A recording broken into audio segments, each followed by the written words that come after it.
Okay, good morning everyone. My name's Phill Kimpton. This talk is titled Soldier to Cyber.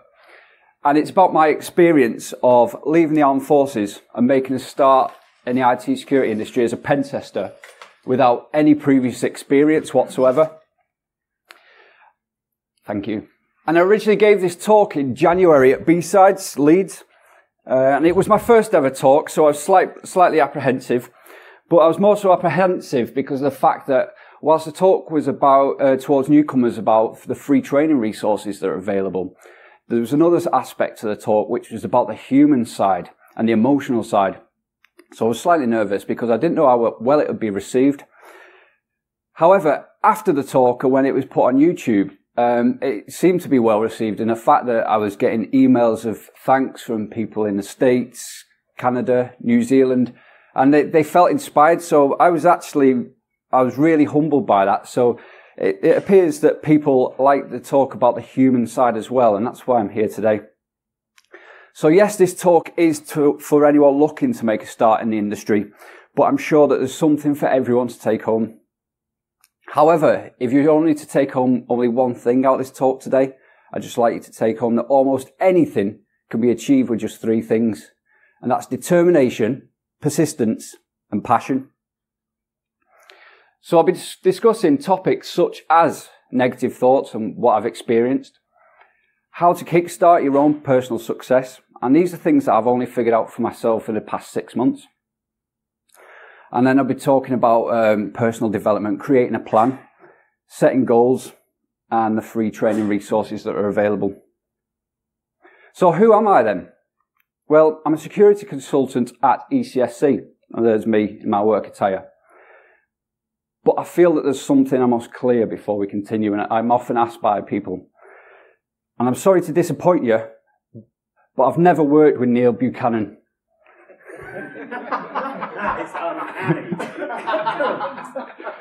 My Twitter bio will tell you that I'm a skydiver, a pen tester, and a closet nerd.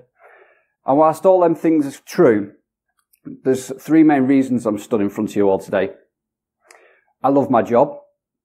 I'm just completely passionate about it. I love how versatile it is and how I keep on learning.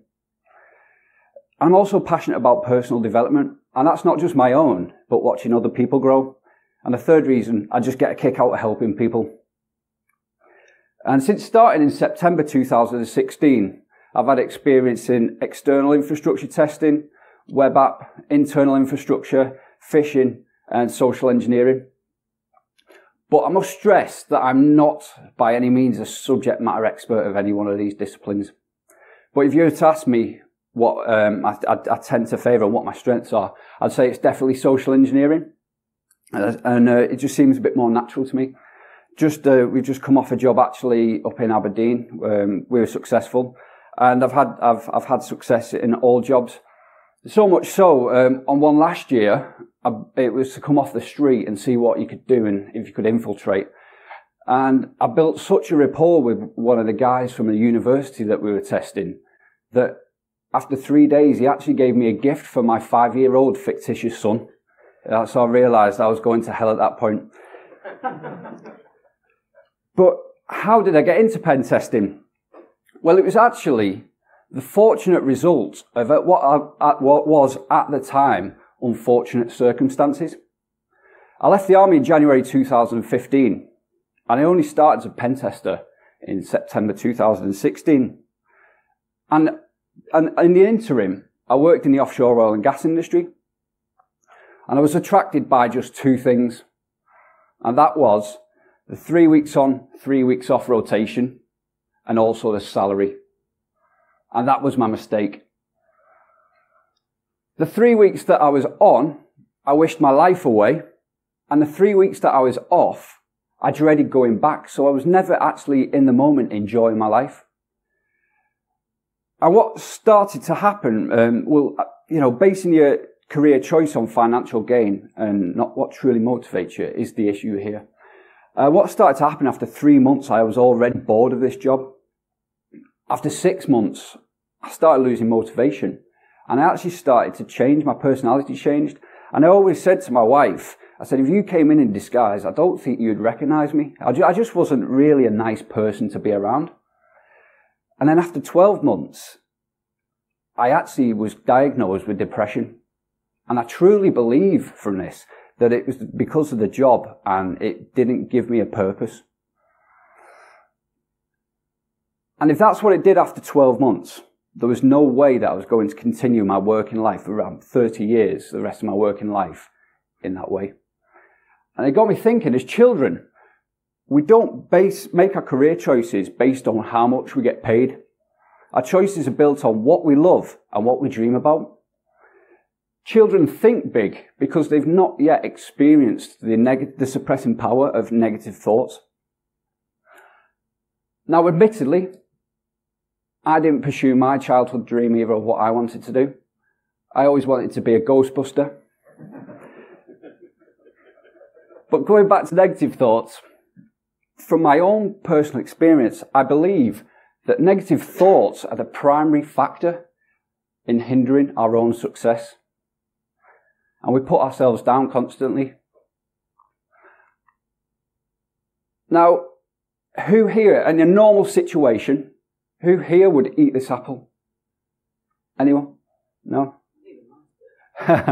Okay, you'd eat the half. Just a normal situation. But, yeah, so we wouldn't feed our body this rotten apple. Yet, we feed our mind with decaying thoughts on a constant basis. And we do all experience negative thoughts, and sure, you can never get rid of them. But it's about what I've found from my experience. It's about controlling them and just not letting them take over your mindset, accepting them and controlling them. And negative thoughts take over the moment we wake up. And I call them negative thought catalysts. As soon as we wake up, we've got negative thought catalysts right in our face. And they start, for example, the media or the tabloids. We wake up and we turn the telly on straight away. And we've got the media, listening to about rapes, murders, corporate scandals. And it's constant, and it's hardly ever positive news. And I first became aware of the power of the media and how it can affect our thoughts in this summer of 2012, the Olympics. And what happened was I recognised there was no negative reporting in the media at this time whilst we were hosting the Olympics. And I actually noticed the conscious change in people, and that they seemed to be more positive. So myself personally, and this might sound a little crazy, I've cut all current affairs out of my life. And it's fun, I don't miss it at all. The real important stuff has its way of coming to you. Someone else will talk to you about it, and then you're like, right, okay, yeah, and then you'll find out a bit more. But I don't feel any loss for cutting out my life at all. In fact, it's a benefit. Next, you've got your family, friends, or colleagues. And sure enough, yeah, it's difficult. If you've got negative family members, it's difficult, but again, just accepting it and realising it's, moving on and controlling it. Friends and colleagues can be a little bit different, and it's about distancing yourself from negative people. And I consider the fact that if we were sat in a room together as non-smokers, we wouldn't put ourselves through the health risks of smoking inhalation. Yet, when someone's being negative, it's not to be rude, we sit around and we take it, and we get the impact of the mental sort of health effects. So it's, again, just excusing yourself and moving yourself away from that situation. If someone's negative, you can't do anything about that. I'm sure you can try and make them positive, but if they're not receiving and they don't want to be positive, pull yourself away. And then finally, you've got social media, which is a double-edged sword. And like most things, it is beneficial when used in moderation. However, it becomes an issue, and I totally believe in freedom of speech. Absolutely 100%. But that doesn't necessarily mean that I have to listen to the person. So if someone's got a certain point of view that doesn't work with me, I don't get bent out of shape about it. And, if it's constant, I don't just block people straight away. But if it's a person who I just know I wouldn't gel with, and they're negative, Donald Trump, for example, I blocked him. I was fed up of seeing the tweets of Donald Trump, just constant. So, yeah, blocked, moved on. And in my past, a negative thought that really held me back, and one I've noticed in this industry, excuse me, is the fear of failure. And I've failed more times than I can remember. In my army career, I failed my first attempt at a parachute selection. And on the second time, when I repeated it, I was no fitter. I just approached it with a different mindset. And that was to pass. And I just hung on in there until I passed. And likewise with the OSCP, the first attempt, I failed. I went into the exam listening to what everyone else had to say, saying that you won't pass first time, not many people do, just go in and get a taste for it, see how it feels. So I went in with a defeatist, with the attitude just to get a taster and to see how it feels. However, on the second attempt, again, I didn't really do much difference or make many changes to my education, preparation for OSCP. But on the second time, I just went in with a mindset that I'm going to pass this. I'm going to give it my best shot. And I passed. Because really, what failure is, it's the first attempt in learning. And we all have to fail to succeed. But people just don't talk about the failures. You know, you only hear about people's successes. So we're all inclined to think, you know, we're embarrassed of failure. And that's the wrong attitude to have, I believe. You know, you must embrace the lessons that can be learnt from failure. And it's important that you use your past as a school to learn from. And don't use it as a bat to beat yourself up with. Now, Thomas Edison, the American inventor who invented the light bulb, had this to say about failure. And it's, I've not failed. I've just found 10,000 ways that don't work. So it's about picking yourself up and trying again and not giving up. And earlier this year, I was reading a book by Napoleon Hill. It was titled Think and Grow Rich. And he had two really interesting points. And that's, if you think you're beaten, you are. And if you dare not, you don't. So if you dare not do something for 1 year, then that's a shame. You've lost a year of your life. If you delay, you don't go for a course or an exam because you fear of failure, then that's a year gone and that's a shame. However, if you dare not do something for 5 years because of the fear of failure, then that's a tragedy. Let fear be your counsellor and not your jailer. So how do we start to succeed? I've narrowed it down to 3 main points. And number 1 is to get rid of your excuse or your blame list. The top 2 are my favourites. I don't have time, or I can't afford it. Now, I don't have time is an excuse often used by people who have time to watch the latest Netflix box set back to back. Or they can watch EastEnders, then Coronation Street. And a bit of Emmerdale as well.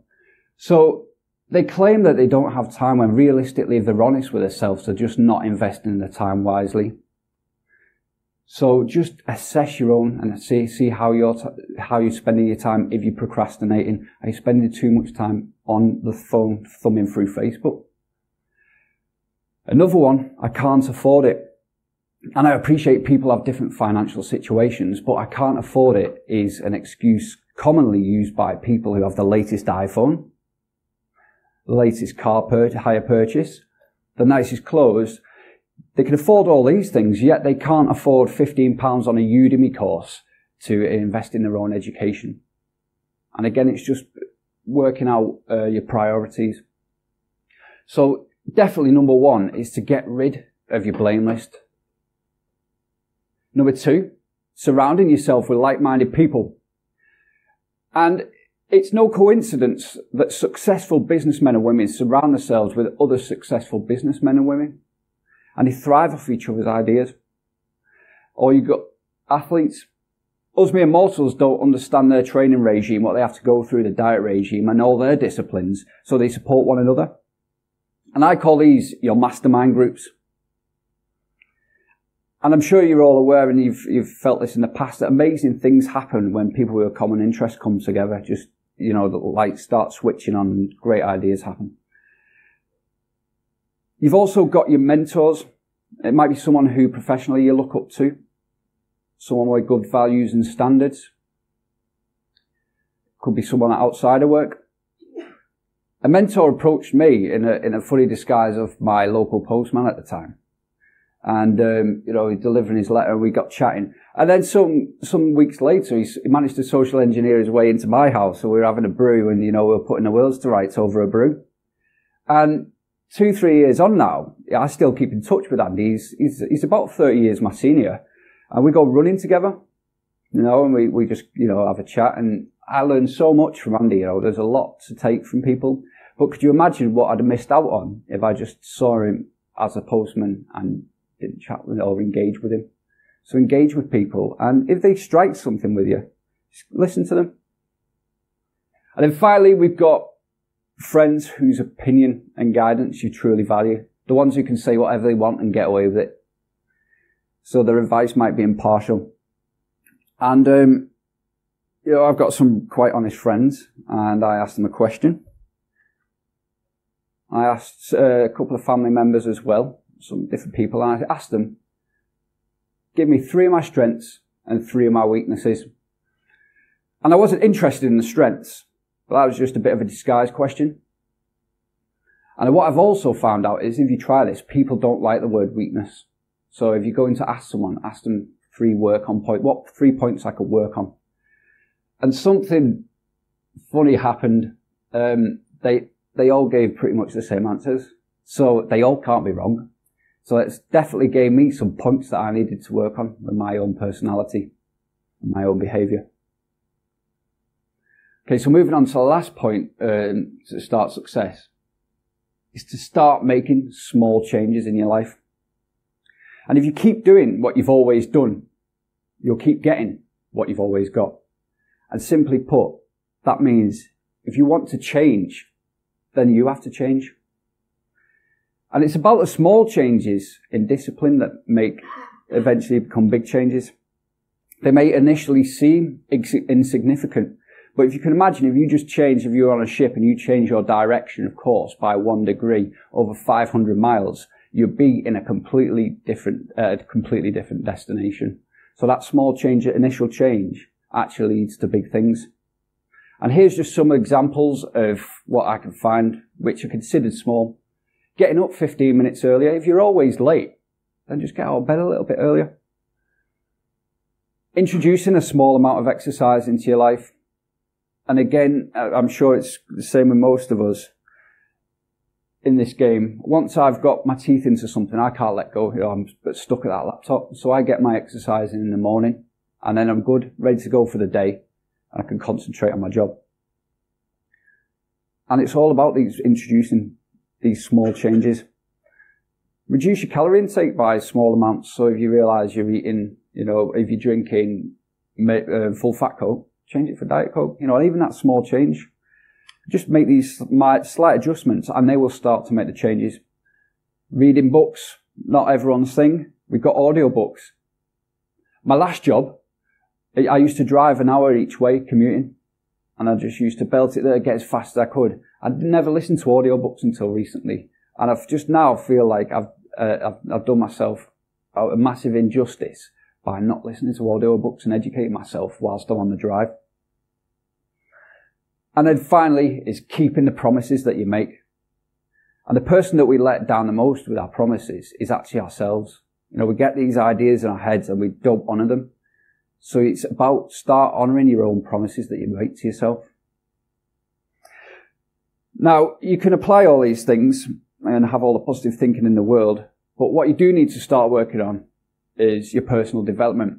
And the late Jim Rohn said, work harder on yourself than you do on your job. And I never fully, I've only just actually got this recently. And what that doesn't mean is, yeah, you know, you'll be at work on Monday chilling out and, yeah, it's all right, Phil said work harder on myself than I do on my job. But what it does mean is do a good job and always do a job honestly. But when you get home, work on yourself. And when you work on yourself, you become a more valuable employee anyway. And a couple of years ago, I was a bit like a stream. I took the path of least resistance. But it's rare that anything worthwhile is ever gained from little or no effort. And that's the honest truth. So you just got to work hard. So to start achieving, you need to develop your plan.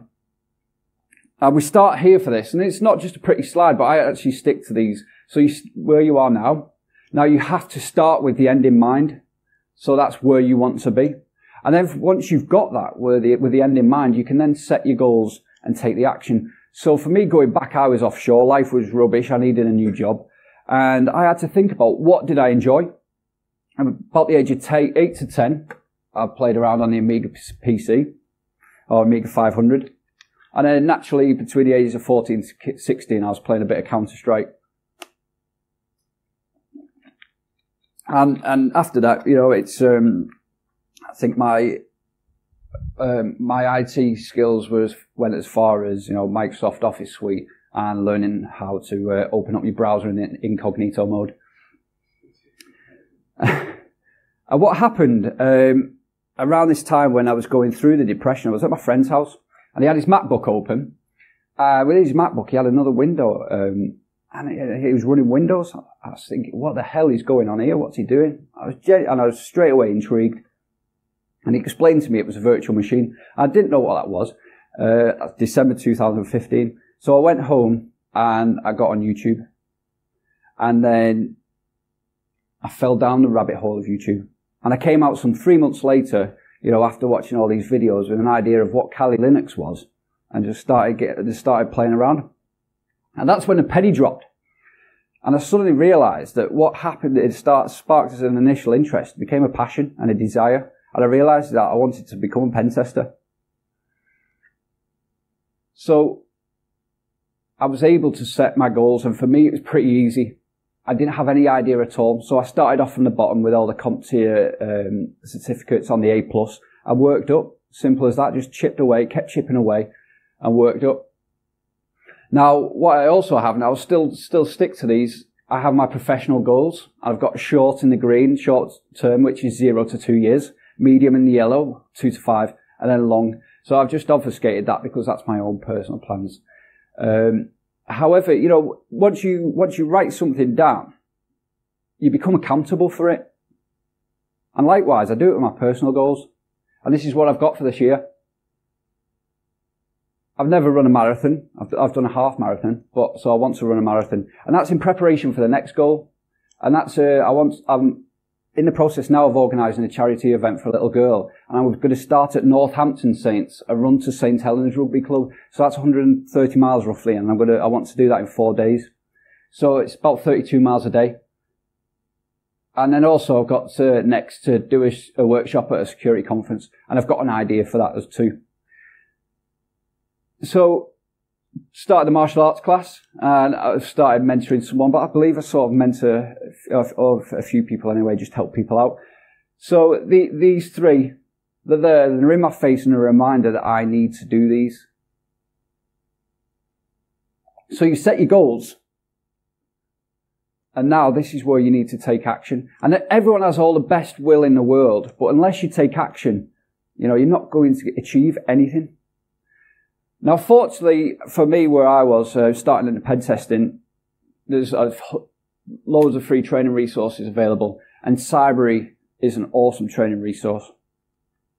At the time I took the screenshot, this is exactly what it looks like. It's split down, beginner, intermediate, and advanced, and it's completely free, so you can just watch these videos. And if it's something you wish to look into and study, then again, just take away EastEnders 30 minutes and just watch one of the two of these videos a night and just chip away at it. You've got YouTube. One person I really recommend following on YouTube is a guy called Dale or Demsek, and he really breaks his videos and explains them very well, and he's got beginner tutorials too. You've then also got training resources. Vulnhub, Pen Tester Lab, and Hack the Box. And they're all free. Granted, Pen Tester Lab and Hack the Box do have subscribed services, but they are also free. But the subscribed services together, I think, for Pen Tester Lab and Hack the Box, 25 quid a month, and definitely worthwhile if that's what you if that's the direction you want to go. £25 a month is not too bad if you consider it. It's a round of beers. And the next one I've recently come across is Immersive Labs. Now, if you're a student, that's completely free of charge, or if you're ex-military, that's also free. So Immersive Labs is awesome, and it's not just for pen testing. You've got compliance, information assurance, digital forensics. So it's just an excellent platform. And I do spend a lot of time procrastinating on Immersive Labs when I'm supposed to be doing my own uni work. It's split down. You've got here Linux command line. You've got common tool sets, volatility, so your memory analysis, Wireshark. So the exercises are progressive. So whilst you're learning, you start off at the beginners and you can work up. And it's an awesome platform, and it's really worth checking out. And if you want to check it out, you can have a free trial on me. So that's the URL. And I'm assured that this works. I did test it this morning, I'll admit. So that's valid, I believe, up until the 9th of June. Really worth checking out. If it doesn't work, just give me a shout and I'll get on to them and see and find out what's happening, but I'm sure it will work. Okay, so another one whilst you're starting is always take notes. Don't trust your memory. And when I first started, a bit older than everyone else, when I was starting at the first job, I was taking notes on on an A4 pad, and there's no way you can carry them around with you everywhere. And I can never recall on them notes ever again. So just have a note taker and keep it, and take all your notes you can. Next, we got certification, and I'm not trying to ram certificates or qualifications down anyone's throat, because I am consciously aware that some of our most talented individuals don't have a certificate to their name. However, if a certificate is the only thing that between yourself and getting a job or what you want, then I'd suggest it's a worthwhile investment. And that's all I'm going to say about certificates. We've also got networking. And just being here today, meeting new people and networking, getting to know people. You might not initially get out exactly what you want from here today. If you've come looking for a job, it might not happen. So don't be disheartened. What happened with me is the first cyber conference I went to in April 2016, I went there with no qualifications, but I established a relationship with a recruiter who I still keep in touch with. And she said to me, get this and come back. And I did. And sure enough, she got me the job. So what initially felt like I went to this conference, it was a bit of a disappointment and I didn't get anything out of it. I met someone, and that was how I got my foot in the door. And take advantage out of meeting people here today. So in summary, excuse me, ladies and gents, if you have a desire to learn and you want to join this industry, then you've got to make a move. Start to plan, develop your own plan, establish your own goals, and take action. And finally, take responsibility for your own future and don't leave it down to someone else. Ladies and gentlemen, my name's Phill Kimpton. Thank you for your time.